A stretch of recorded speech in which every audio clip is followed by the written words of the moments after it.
बिस्मिल्लाहिर्रहमानिर्रहीम। अस्सलामुअलैकुम। Islamic haven channel में खुश आमदीद।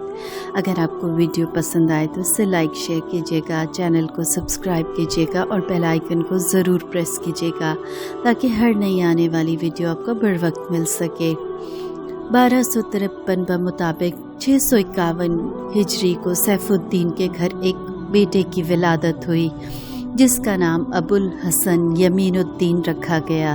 पैदाइश के फ़ौरन बाद अमीर सैफुद्दीन महमूद बच्चे को एक खरक़े में लपेटकर एक मजज़ूब के पास ले गए जो पटियाली के रहने वाले थे। मजज़ूब ने दूर ही से देखकर कलंदराना नारा लगाया, वो शख्स आ रहा है जो खाकानी से भी 2 कदम आगे चलेगा। खाकानी फ़ारसी के एक मशहूर शायर गुज़रे हैं। अमीर सैफुद्दीन ने बच्चे को मजज़ूब की झोली में डाल दिया। मजज़ूब ने बच्चे को प्यार किया और फरमाया कि ये लड़का तोतिए हिंद और आरिफ बिल्ला यगाना रोज़गार होगा, क़यामत तक इसका नाम याद रहेगा। मजज़ूब ने आपको हर दिल अजीज़ होने की दुआ भी दी। ए रब्बिल आलमीन, इस बच्चे का नाम क़यामत तक रोशन रखना। ये कहकर मजज़ूब ने बच्चा सैफुद्दीन को वापस दे दिया। सैफुद्दीन अपने बच्चे को लिए खुशी से सरशार वापस घर पहुँचे। बच्चे के बाप अमीर सैफुद्दीन और नाना इमादुल मुल्क दोनों ही फ़ौजी थे। दोनों ख़ानदानों में रवाज था कि वो अपने लड़कों को बड़ा होने के बाद फ़ौज में भर्ती करवा दिया करते। बच्चे की वालदा को भी इस बात का इश्तियाक़ था कि उनका बच्चा फ़ौज में भर्ती हो। मगर जब अमीर सैफुद्दीन ने अपनी बीवी को मजज़ूब की दुआ से आगाह किया तो उसने शौहर से कहा, इस दुआ से तो ये मालूम होता है कि अबुल हसन फ़ौजी नहीं बन सकता, बल्कि ये तो शायर बनेगा। सिपाही लोग अपनी ज़िंदगी खूब ऐशो आराम से गुजार लेते हैं, जबकि शायरों ने हमेशा कसम पुरसी में ज़िंदगी बसर की है। अमीर सैफुद्दीन ने बीवी से कहा, नेक बख्त, अब ये बच्चा शायर ही बनेगा और इसका मुस्तकबिल दूसरे शायरों से न सिर्फ दरख्शां होगा बल्कि इसकी शोहरत इसे बाद अज़ मर्ग भी ज़िंदा रखेगी।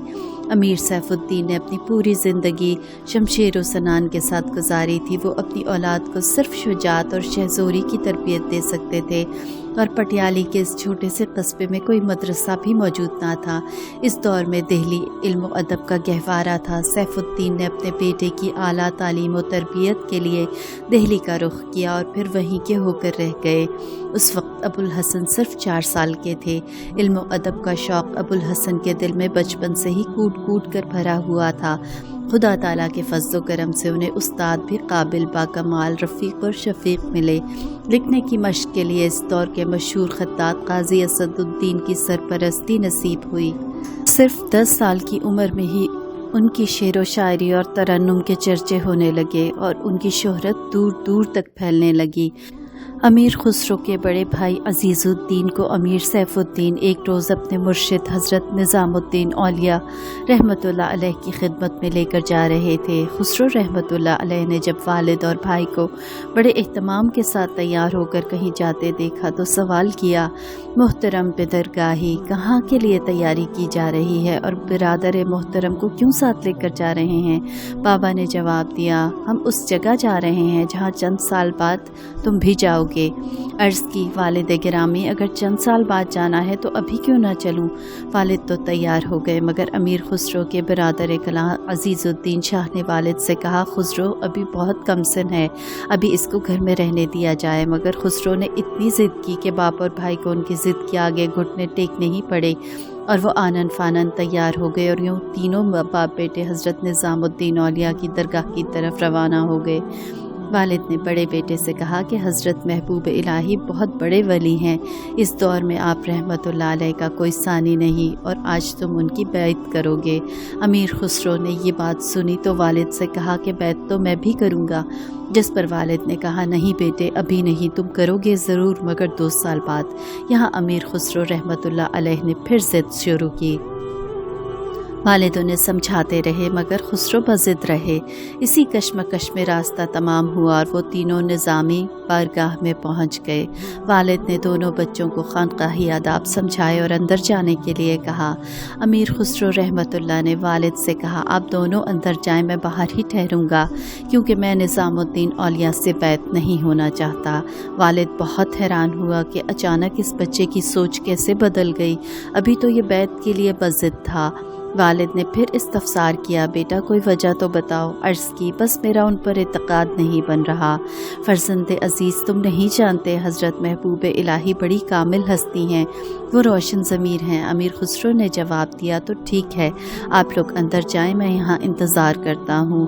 اگر وہ واقعی روشن ضمیر ہوئے تو پھر وہ خود میری طرف رجوع کریں گے۔ امیر سیف الدین نے اپنے چھوٹے بیٹے کو خانقاہ کے دروازے پر چھوڑا اور بڑے بیٹے عزیز الدین کو ساتھ لے کر اندر چلے گئے۔ امیر خسرو ابھی کم سن تھے مگر ذوق سخن ان کی جبلت میں داخل تھا۔ انہوں نے فوراً چند مصرے موزوں کیے اور دل میں خیال کیا کہ اگر ان مصروں کا حضرت محبوب الہی اسی انداز شاعری میں جواب دیں گے تو ان کو ولی مانوں گا۔ ان مصروں کا مطلب یہ تھا، تو ایسا بادشاہ ہے کہ تیرے محل کے کنگورے پر اگر کبوتر آ کر بیٹھ جائے تو وہ باز بن جائے۔ ایک غریب حاجت مند تیرے در پر آیا ہے، تو پسند کرے تو وہ اندر آئے ورنہ واپس چلا جائے گا۔ تھوڑی دیر کے بعد حضرت محبوب الہی رحمت اللہ علیہ کا خادم خاص خانقاہ سے باہر آیا اور بولا، ترک زادہ خسرو موجود ہے؟ جواب دیا، بالکل موجود ہے۔ خادم نے کہا، مجھے میرے آقا حضرت نظام الدین اولیاء رحمت اللہ علیہ نے حکم دیا ہے کہ میں آپ کو چند اشعار سناؤں۔ اشعار کا مفہوم یہ تھا، حقیقت کا مرد میدان اندر چلا آئے تاکہ ہمارے ساتھ کچھ دیر ہمراز بن جائے۔ اگر آنے والا ناسمجھ اور نادان ہے تو جس راستے سے آیا ہے اسی سے واپس لوٹ جائے۔ امیر خسرو رحمت اللہ علیہ نے یہ کلام سنا تو ان کی حالت غیر ہو گئی، ان پر دیوانگی طاری ہو گئی۔ وہ اس خادم کے پیچھے اس طرح چلنے لگے جیسے کوئی معمول عامل کے پیچھے چلتا ہے۔